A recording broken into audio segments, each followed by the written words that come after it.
पुंडलीकवरदारी विठ्ठल श्री ज्ञानदेव तुकाराम सद्गुरु समर्थ त्र्यंबकानंद महाराज की जय। माऊली ज्ञानेश्वर महाराज की जय। जगद्गुरु तुकाराम महाराज की जय। श्री गुरुदेव दत्त। श्री तुकाराम महाराजांची गाथा पारायणप्रत। आज आपण 44 क्रमांकाचा अभंग घेत आहोत। अभंग असा आहे, आशाबद्ध जन काय जाणे नारायण, करी इंद्रियांची सेवा पाहे आवडीचा हेवा। भ्रमले चावळे तैसे उचित न कळे, तुका म्हणे विषे अन्न नाशियेले जैसे। 4 चरणाचा अभंग आहे आणि बद्धता प्राप्त झाल्यानंतर मनुष्य जीवनाची कशी हानी होते या अभंगातून सांगायचं आहे। आशा ही सगळ्या मनुष्याच्या ठिकाणी असतेच। इंद्रिये विषय प्राप्तीची आवड आणि त्याच्यात ही आशा गुंतलेली असते। कधी कधी परिस्थिती आपल्या ठिकाणी, त्या परिस्थितीत सुधारणा व्हावी अशी सुद्धा आशा मनुष्य करत असतो। परत काय आहे तर कर्मफळ जे आहे ते कर्मफळ आपल्या मनासारखं व्हावं अशा तऱ्हेची सुद्धा आशा मनुष्याच्या ठिकाणी असते।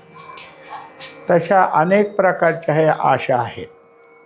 आशा ही एक शृंखला आहे, साखळी जशी एका कडीला दुसरी, दुसऱ्या कडीला पुढं तिसरी, अशा एकाला एक साखळ्या जोडलेल्या असतात आणि त्यांनी साखळी तयार होते, कडीला कडी जोडून।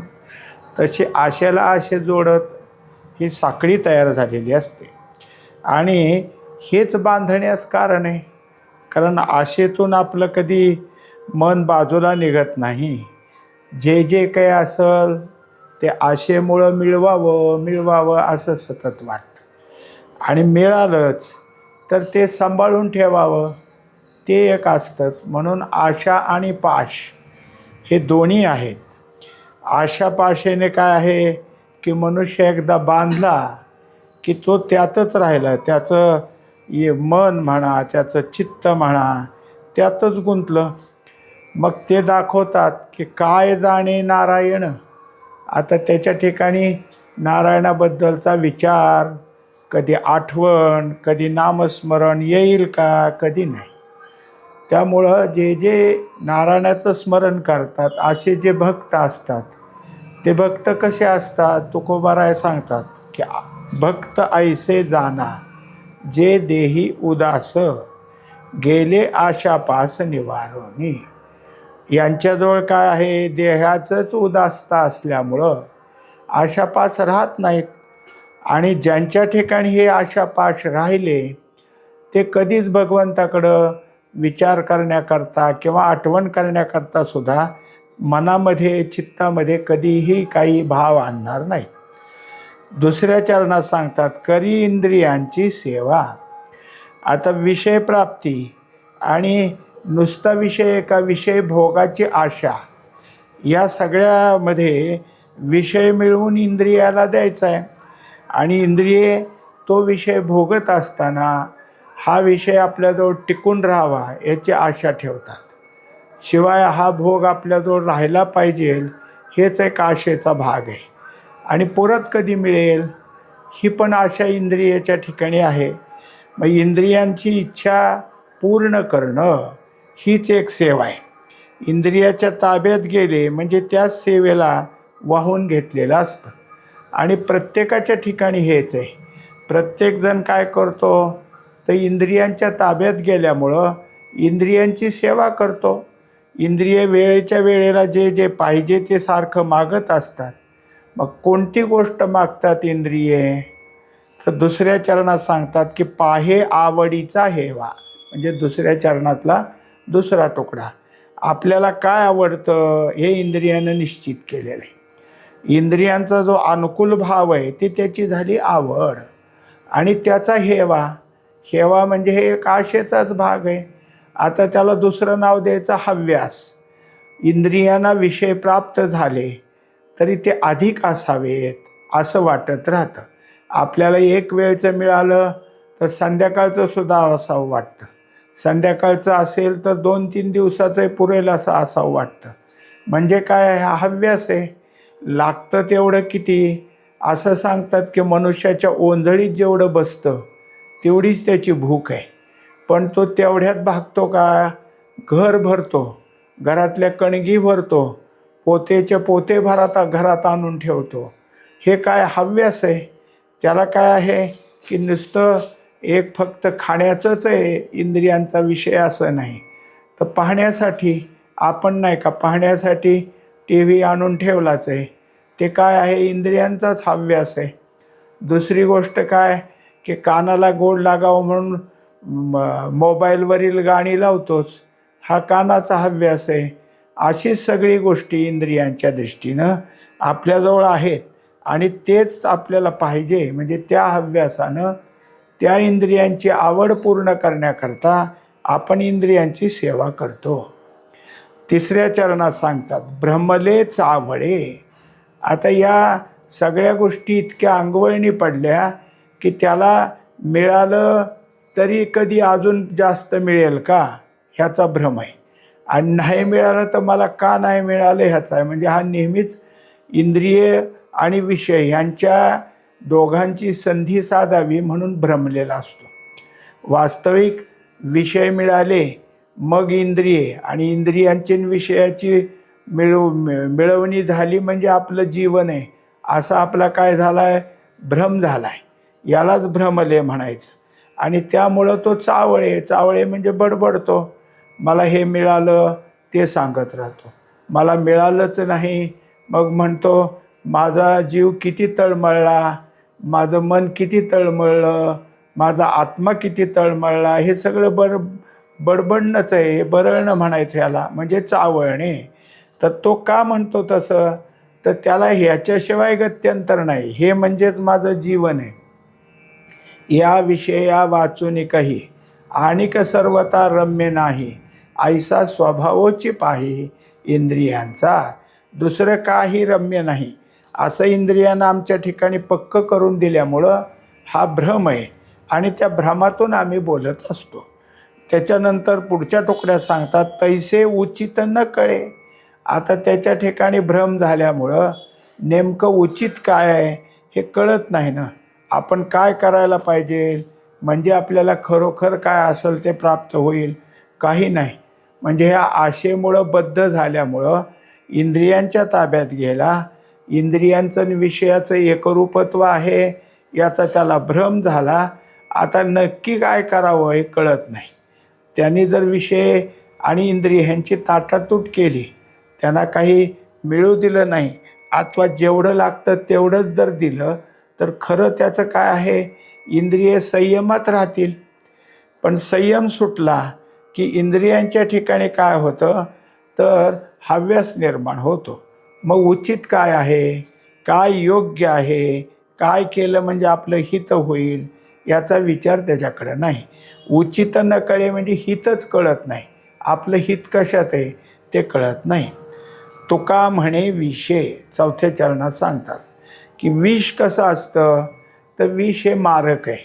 जिथं जिथं विष असेल तिथं तिथं काय आहे, नाश आहे. आता नुसतं विष घेणं तर नाशदायकच आहे, पण जे अन्न आहे त्या अन्नाच्या ठिकाणी जर विष असेल तरीसुद्धा नाश आहे. आता असं सांगतात की अन्न आहे आणि अन्न ठराविक वेळेपर्यंत त्याची शिजवण्याची आणि टिकण्याची क्रिया असते, किंवा त्याच्यात घातलेलं इतर साहित्य त्याची क्रिया असते, म्हणजे ठराविक कालमर्यादा आहे.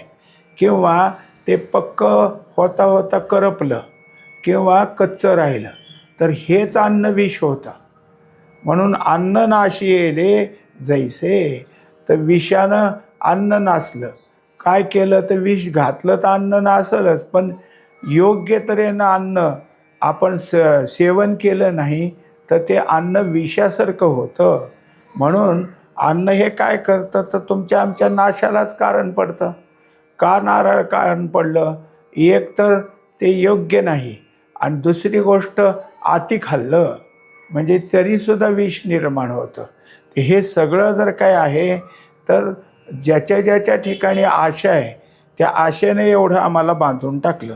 म्हणून आता त्यांनी दाखवलं. तुकोबाराय शेवटच्या चरणात म्हणतात की आशा ही विषासारखीच आहे. आशा आणि विष हे काही दुसरं नाही. विष जसं अन्नाचा नाश करतं, आपण खाल्लं तर आपला नाश होतो, तशी आशा आपल्या जीवनाचा नाश करते. म्हणून विष जसं सगळ्याचा नाश करतं तसं आशासुद्धा नाश करते. पुढचा अभंग आहे अभंग क्रमांक 45.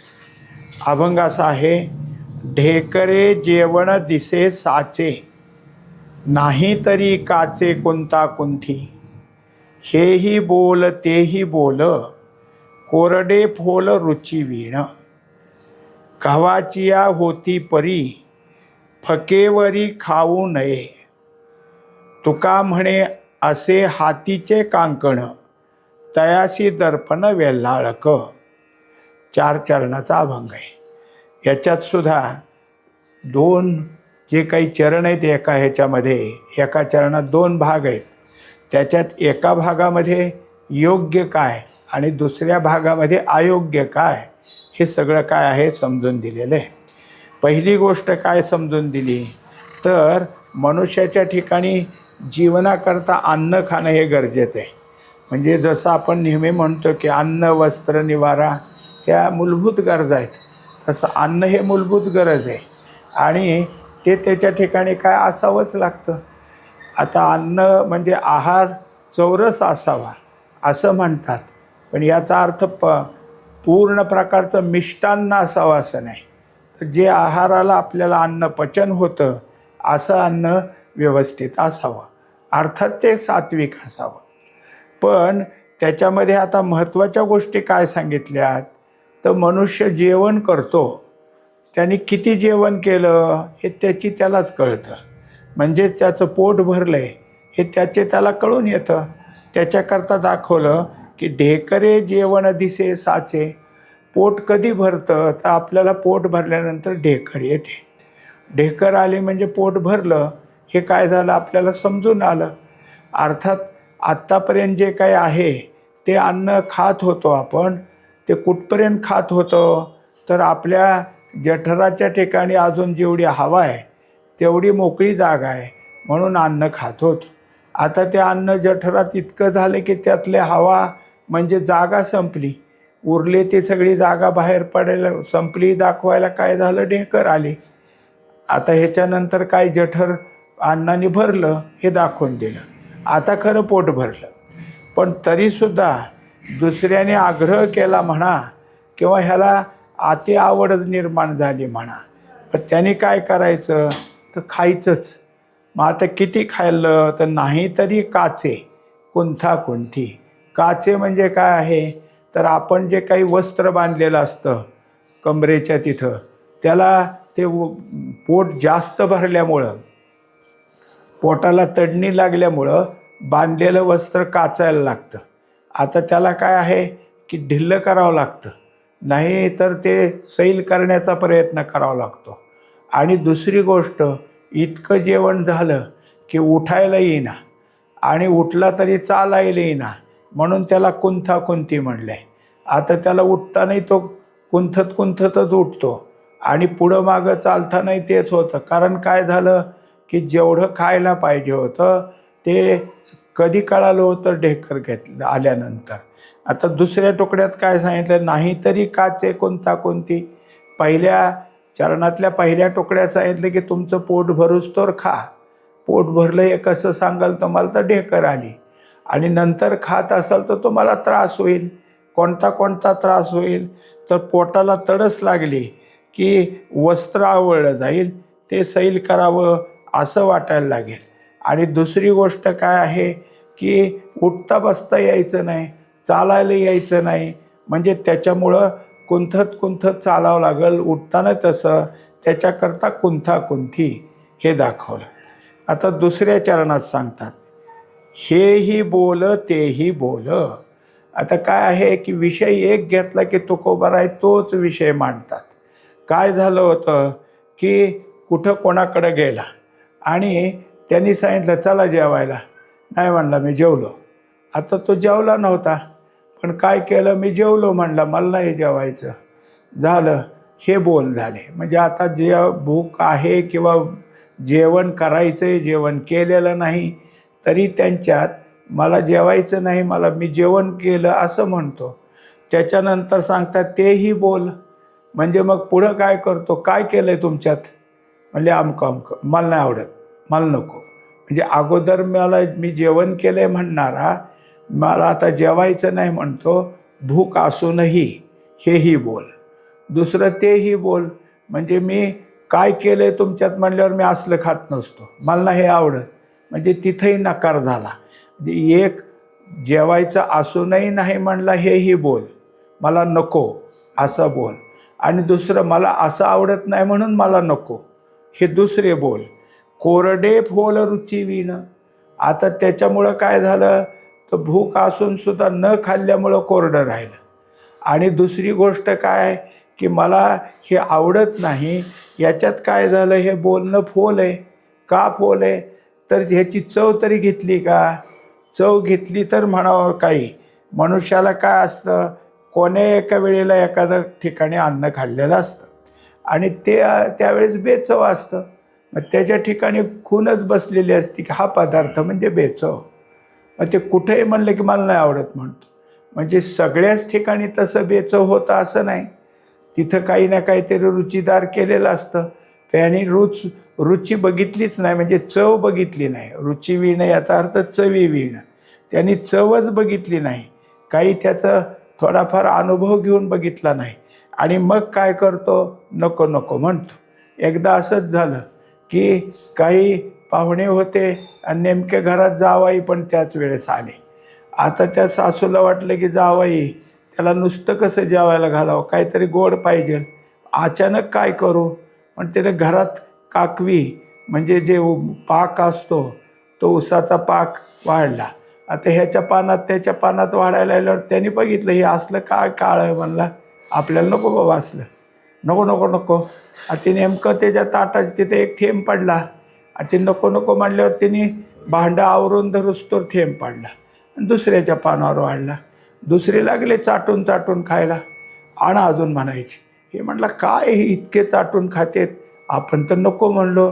मग ते एक थेंब पडला होता ते चाटला आणि मग म्हणलं अरे उगीच नको म्हणलो, आता काय करावं, आता नको तर म्हणलो आहे आणि पाहिजे तर. म्हणजे मग ही जी अवस्था त्याच्या ठिकाणी झाली, त्यानं काय आहे पुढं आपलं अतिशयोक्ती करतात की हा रात्रीच उठला आणि कुठेही भांडं ठेवलं आहे ते बघितलं, घ्यायला गेला तर भांडं निसटलं आणि सगळ्या अंगावर सांडलं. म्हणजे हे काय आहे की आपल्याला कळत नाही काय आहे ते, त्याची चव बघितली नाही तोपर्यंत नको म्हणणं. मग त्याच्यात दोन भाग झाले. पहिल्या हेही बोल इथं कोरडा राहिला. आणि का कोरडा राहिला, तर फोल कोरडे, व्यर्थ त्याचं कोरडेपण गेलं असं म्हणायचं.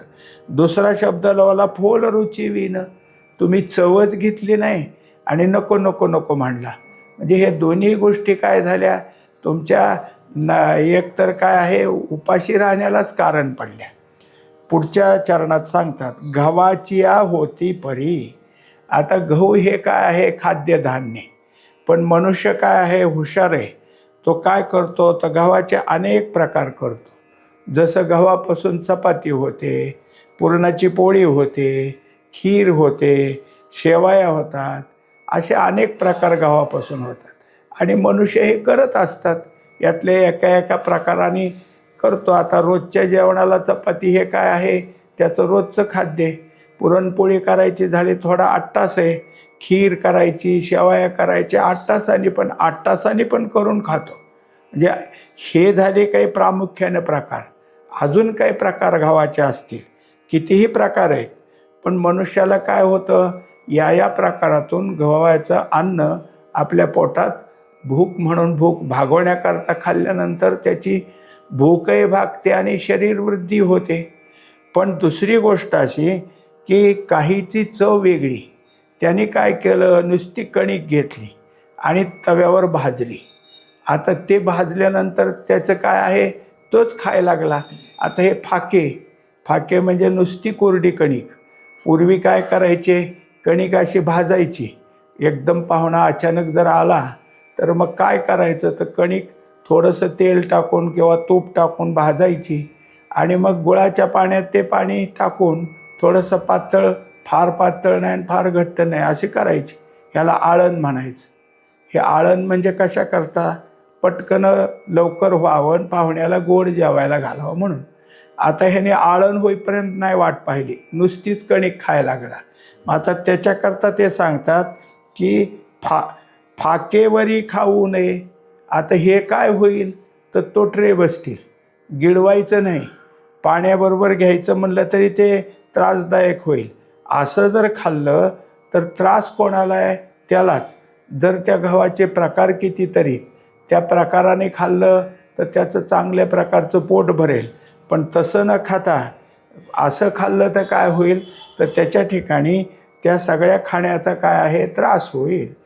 एक भाग कसा दाखवला की तुम्हाला उपयुक्त काय आहे, दुसरा भाग कसा दाखवला की त्या उपयोग न करता तुम्ही त्याचं काहीतरी वेगळंच करून केलं तर तुम्हाला कसा त्रास होतो. शेवटी सांगतात, तुका म्हणे असे हातीचे काकणं, तयासी दर्पण वेल्हाळक. आता ह्या गोष्टी सांगायची काय गरज आहे. तुकोबाराय म्हणतात की हे तुम्हाला स्पष्ट आहे का नाही. ढेकर आली की पोट भरतं, हे स्पष्ट आहे. भूक लागत असेल तर होय म्हणावं, नसेल तर नाही म्हणावं, आणि असेल तर जे असेल ते कसं असेल तसं खावं, हेही नाही. मग आता असं जर झालं तर तुम्ही काय केलं, तर जे स्पष्ट आहे, जवळ आहे, गरजेचं आहे आणि ते उपयुक्त आहे त्याला काहीतरी करत बसला. मग त्याला उदाहरण दिलं की हातचं काकण आहे. काय आहे, वाक्यप्रचार आहे, हातच्या काकणाला आरसा कशाला. तेच ह्याने दिलं, तयासी दर्पण वेल्हाळक. हातचं काकण बघायला कुणी आरसा घेऊन बघायला लागलं तर काय म्हणतील त्याला, म्हणजे जे सहज आहे, तुमच्या पुढं आहे आणि त्याचा तुम्हाला उपयोग व्हायचा आहे, ते सोडून तुम्ही काहीतरी करू लागला तर तेच तुम्हाला कशातरी होईल, तर ते त्रासदायक होईल. आता दयासी दर्पण वेल्हाळक, वेल्हाळक या शब्दाचा अर्थ निष्कारण आहे. असं करायचं काही कारण नाही. आणि हे काय करायला लागला असं म्हणले, कोणी करायला लागलं, दुसऱ्याने विचारलं असं का करतो, तर मला चांगलं दिसतं.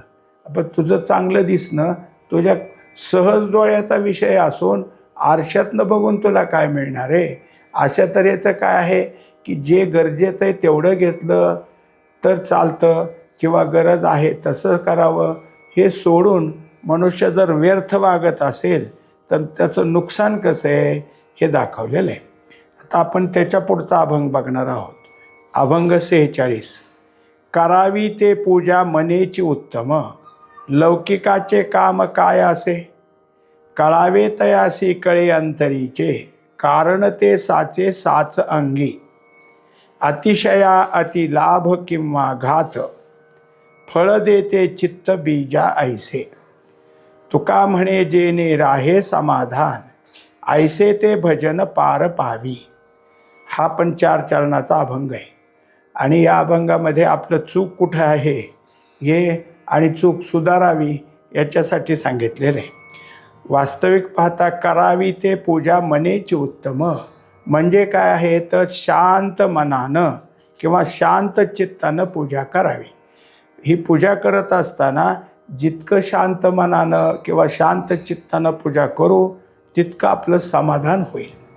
पण पूजा करायची, ही पूजा नुसतं माझी मला नाही तर मी पूजा करतो हे इतराला दाखवावं याच्यासाठी जो करतो, तर लौकिकाचे काम काय असे हे दुसऱ्याला दाखवायचं काय कारण आहे का, दुसऱ्या तुकड्यामध्ये ते म्हणतात.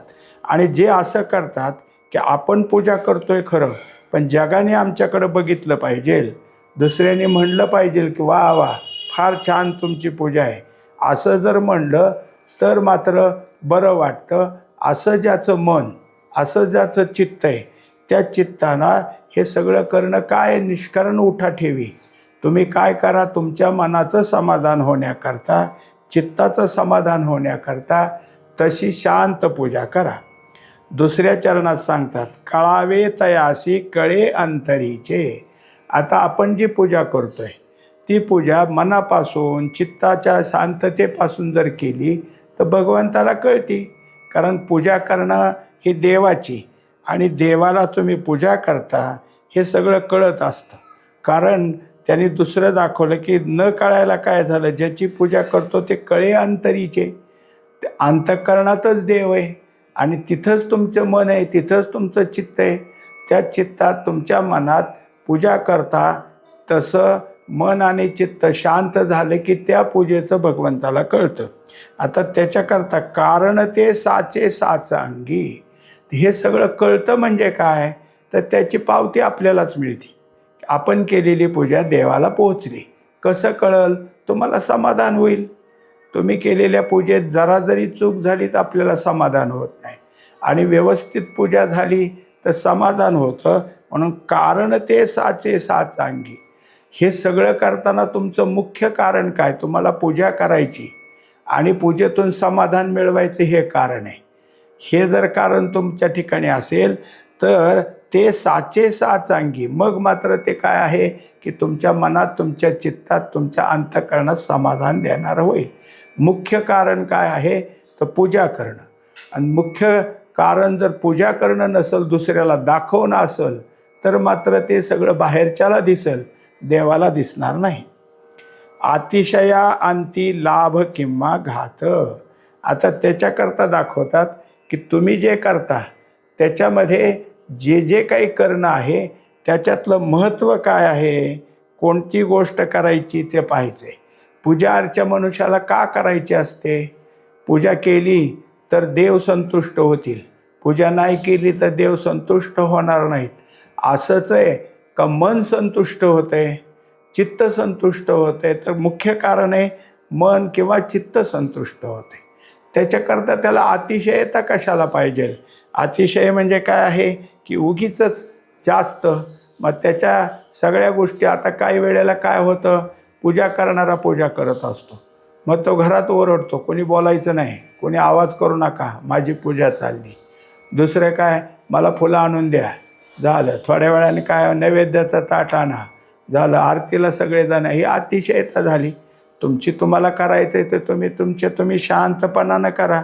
मग ह्यात जर तुम्ही शांतपणानं केली तर लाभ आहे, आणि अति करून दाखवलं तर घात आहे. मग कित्येक वेळा असं होतं की पूजा करायला बसला म्हणजे दुपारचे 2 वाजले, तोपर्यंत घरातल्या अन्नाला कोणी स्पर्श करायचा नाही. जे काही असेल ते आधी नैवेद्य दाखवल्यावर मग जेवायचं आहे. आणि तोवर पोरं सोरं इतकी रडतेत, भूक लागली भूक लागली, घरातले म्हणायचं आताच नाही, देवाला नैवेद्य दाखवते, आणि इकडं पोरांनी रडून रडून राहायचा. हा घात आहे. म्हणजे वयस्कर माणसं तुमच्या बाकीच्या सगळ्या गोष्टी होतोवर ते उपाशी राहिले, हे नीट नाही. तर सगळ्यालाच व्यवस्थित व्हावं आणि सगळ्याचं समाधान व्हावं असं करा. पूजा झाली म्हणजे 4 तास केली म्हणजे खूप चांगली झाली असं नाही. ती जेवढी पाहिजे तेवढीच करा, त्यांनी तुम्हाला लाभ आहे. पण अतिशयोक्ती दाखवली तर तुम्हाला घात आहे. फळ देते चित्त बीजा ऐसे. तेव्हा बीज म्हणजे कारण काय मुख्य, पूजेपासून समाधान प्राप्त होणं हे जर कारण असेल तर तुम्ही जे कर्म करता त्याचं फळ मिळेल. आणि कारण तुम्हाला दुसऱ्यालाच दाखवायचं असेल तर मात्र ते फळ आहे ते घात. म्हणजे तुम्हालाही त्रास, इतराला त्रास होईल. तेव्हा इथं बीज कोणतं, तर बीज कोणतं आहे, तुम्ही कोणत्या मनानं पूजा करताय. म्हणजे शांत मनानं पूजा करत असाल तर तुम्हाला योग्य फळ आहे, आणि तुम्ही प्रदर्शन मांडून पूजा करत असाल तर तुम्हाला ते योग्य फळ नाही. तुका म्हणे जेणे राहे समाधान. शेवटी तुकोबारायानं या संपूर्ण अभंगाचं एक सार मांडलं की ज्यामुळे तुम्हाला समाधान राहतं, ऐसे ते भजन पार पावे. अशा प्रकारचं भजन, पूजा हेच तुमचं काय आहे की तुम्हाला पहिलं तरी नेण्यास कारण पडेल. याच्याकरता या संपूर्ण अभंगात आपण काय पाहतो आहोत की कर्म आपण करू शकतो, पण त्या कर्मापासून आपल्याला समाधान मिळतंय का? तर समाधान मिळत असेल तरच ते देवाला प्राप्त झालेलं आहे. मग कोणतं कर्म? तर जे देवासाठी करायचं ते कर्म, आणि ते केलं असता समाधान प्राप्त होतं, याच्यातून स्पष्ट होईल. पुंडलिक वरदा हरी विठ्ठल, श्री ज्ञानदेव तुकाराम, सद्गुरु समर्थ त्र्यंबकानंद महाराज की जय, माऊली ज्ञानेश्वर महाराज की जय, जगद्गुरु तुकाराम महाराज की जय, श्री गुरुदेव दत्त.